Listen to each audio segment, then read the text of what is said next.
you are not completely entertained, you soon will be. And of course, the NSA will know about it immediately and have someone at your door within seconds demanding you explain yourself. Let's open up the arena. Two of our favorite voices. She is the founder of JaneUnchained.com, award-winning broadcaster, best-selling author. Welcome back, Jane Velez-Mitchell. And he is the veteran actor, nationally syndicated radio talker, political commentator, and founder of the content platform Epic Times, Jerry Doyle. I thank you both for being here. We're all out of time. Okay, that'll take care of the introduction. Thanks very much. It was a pleasure. It's been a pleasure being here. Let's start out. Jane, I'm going to come to you first. The NSA, a U.S. appeals court, has ruled that bulk collection of phone records by the NSA is illegal. Jane, I've got friends of mine in the intelligence community saying that this is the wrong way to do things, especially now in this kind of an atmosphere. We have got to be able to find out what people are saying and doing. Americans, don't be frightened. What do you think? Look, your friends are wrong. You know how to drown somebody in information, that is the quickest way to confuse somebody. Give them a mountain of information. This bulk data collection is just too massive. What we need to do is narrow down the search. If it were that effective, how is it possible that in the Garland, Texas attack the other day, where these two madmen who were thankfully gunned down, who tried to attack American citizens holding this Muhammad drawing contest, were able to get as far as they did, given that they had a hashtag attack Texas or Texas attack, given that there was a flurry, a mountain of Twitter communication between these attackers and known terrorists. And so if this bulk data collection was so effective, how were they able to operate with such impunity? You know what we need to do?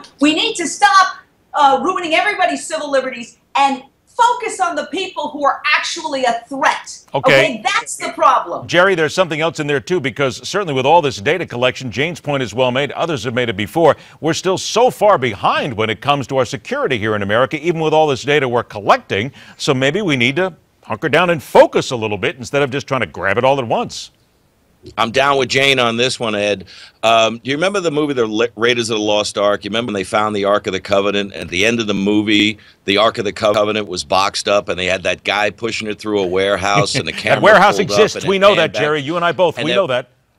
Right? And it's just warehouses full and full and full of stuff that the government collects, and that's exactly what we have going on with data collection today. It's collection for the sake of collection. They buy buildings, lease buildings, fix buildings, hire people, buy computers, buy hard drives, buy keyboards, buy mouses, and then we have all of this information. There's just so much information that they're not focused. And how many times have we missed this? Boston Marathon, what Jane was pointing out down in Texas, time after time we have been told, and we have the information. We just have too much information, and to me it seems they're in the business of being in the business of collecting data and not doing what they need to do with it. And I don't believe that what they're doing with what they're collecting for us has any end game that has any purpose that serves our safety. All right, 2 minutes before we go ahead and take a break, come back. But in those 2 minutes, one more thing to talk about here. And again, we get back to ISIS and media and all this. Twitter suspending 10,000 accounts linked to ISIS in just 24 hours for tweeting violent threats, rather. Jerry, we've got Twitter, Facebook, YouTube, and all this. We are seeing massive amounts of data and video that's being forced on people that people can actually sit there and watch. Isn't it time to get some of these social media companies and say, hey, wait, stop. This is terror. Let's stop right here. You've got to shut these people down. You know, to me, that's a First Amendment free speech issue, and I can't tell Facebook or Twitter or Instagram or Pinterest what to do. Even if it's got a violent level to it there and basically pushing the ISIS terror message?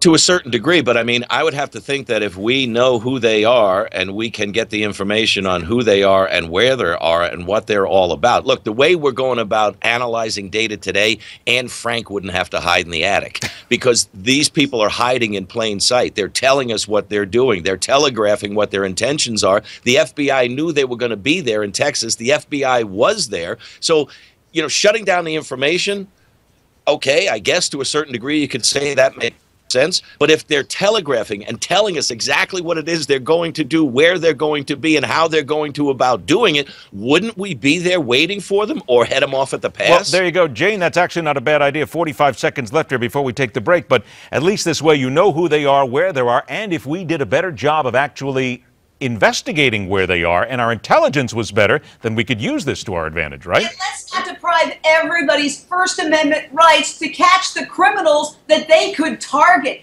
I've heard that, oh, we don't have the resources to put men 24 hours a day on the small handful of people that we know are engaged in terrorist activity. Oh, but they can spend billions of dollars on ridiculous programs that accomplish nothing. You know what?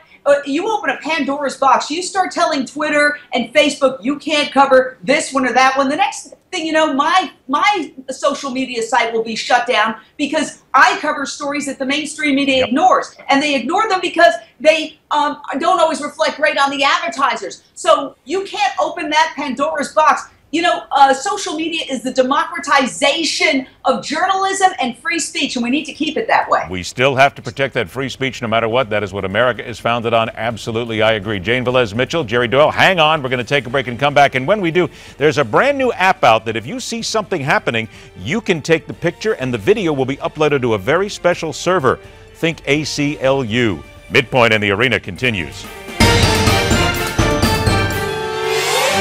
All right, my kind of arena. Welcome back, founder of JaneUnchained.com, award-winning broadcaster, best-selling author. I don't know why I can't get author. It's awful today. Jane Velez-Mitchell, and veteran actor, nationally syndicated radio talker, political commentator. He founded Epic Times, Jerry Doyle. I got all that out. I feel so much better. All right, here we go. Social media. We're right back on this again.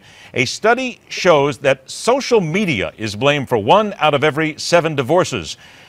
Jerry, I can see that actually when you think about it, when you think what some people do on social media that usually gets them caught. Yeah, I'd say marriage would be the problem with divorce. I mean, you can start there. If you weren't married, you wouldn't get divorced. Are we speaking from personal experience here, though, Jerry? If you're going to go down this road, you got to go ahead and drive the car. I still talk to them. We're still friends. Just the institution just doesn't work for me. When you take a look at what happens in society today with social media, there's a lot of comparative analysis going on. Outside of the nut jobs that put their pictures out there and the stupid things they're doing, politicians aside. But when you take a look at how people look at their lives today, it's almost as if I'm not there, I'm not doing that, I don't have that, I'm not buying that.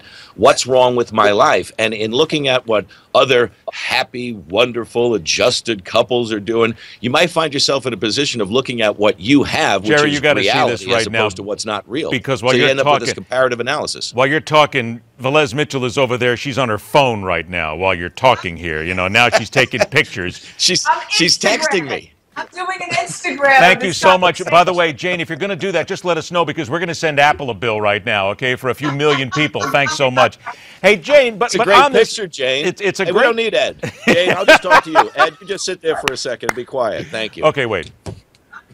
Take the easy picture. There you go. By the way, you got to admit, though, because, and Jane, I'm sure that you've seen this, too, because there are guys and gals who sit around with their computers. I got friends of mine, I know why they've gotten divorced with social media. It's usually the guy who's sitting there in his drawers in the basement somewhere playing one of these games for 972 hours straight who can't get a shower for about 3 weeks. I mean, if I was a woman, I'd leave him, too. Listen, when the husband tells the wife, honey, go to sleep, I'm going to go downstairs and check the scores. Oh, yeah. I'm checking something else. You know, I also wrote a book called Addict Nation, where I really documented how the internet and social media supercharge addiction. You can do more gambling online in one night than you can do in real time in real casinos in a year. You can visit more porn sites and interact with more women in a, let's say, a male-female triple X rated interaction. You can do more of that one night online than you could do a year going brothel to brothel. Yep. So what's happening when it comes to money and sex and all these other addictive behaviors, they're being supercharged by the internet. You've got to be very careful what you're doing right now, Jane, because we got people in the control room right now who are excited, and I don't know why. 2 minutes here. That's 2 minutes. One last thing. The ACLU has an app that you could put on your phone called Mobile Justice CA. It uploads mobile video footage to the ACLU servers as it's being captured. So they're saying that as you see something, put it up. Nobody can take it. We have it. Now, Jane, is that a good idea? I think so. I mean, honestly, a lot of these cases have hit the news because of people with their cell phone cameras acting as de facto journalists And so when you see Freddie Gray, for example, being dragged, nobody would have seen that had it not been for somebody's cell phone camera. But is it a good idea to give it to the ACLU and let them go from there? Well, yeah, I think it's actually the best idea because you have people who are trained as opposed to people who are sort of talking out of, whatever, and don't really have the ability to analyze what they're seeing or take legal action necessarily. The ACLU could analyze and say, hey, this is a violation of XYZ. We're going to jump on this. Okay, some people might say, Jerry, that the ACLU has a tendency to go overboard from time to time with some things that they have, but they swear that this is a way to restore justice. I got about 45 seconds left. Go. See it, send it, sue them. That seems to be the agenda of what this is all about. Look, I agree that to a certain degree we're seeing things that we didn't see before, but I think we're seeing it in a way that we think it's way worse than it used to be, and it obviously needs to be better. But if we're going to put cameras on somebody because this is about transparency and accountability, I think we need to put a camera on every member of Congress. Oh, yeah. I'm right there. Why are you... Doyle, you do this every time you come on the show. You say something right near the end of the interview that makes so much common sense that we would all want to do it, but we can't even talk about it. Don't you know that they will not allow that, Jerry? You can't get that done. I'm just reading the script you sent me on the teleprompter. Oh, okay. No. Wait a minute. You're reading the script that Velez-Mitchell just sent you on the phone. See, you can't even get congressional emails. We should sticker up Congress like NASCAR so we know who their sponsors are. I'm like it. Hey, that one I like. That one I like. We'll put an Apple on it. Yeah. We'll all make a few bucks. Jerry Doyle, always a pleasure. Don't forget, look for him nationally syndicated. Great radio show as well. Jane Velez-Mitchell, also JaneUnchained.com. Pleasure to have you both on the air. We'll look forward to doing it again real soon. Okay. All right, guys, take care. And we'll be back next time, and Jane will take even more pictures with us. Coming up next, well, it's Deflategate of a sort. Let's just call it the Deflated Gate. Something special next on MidPoint.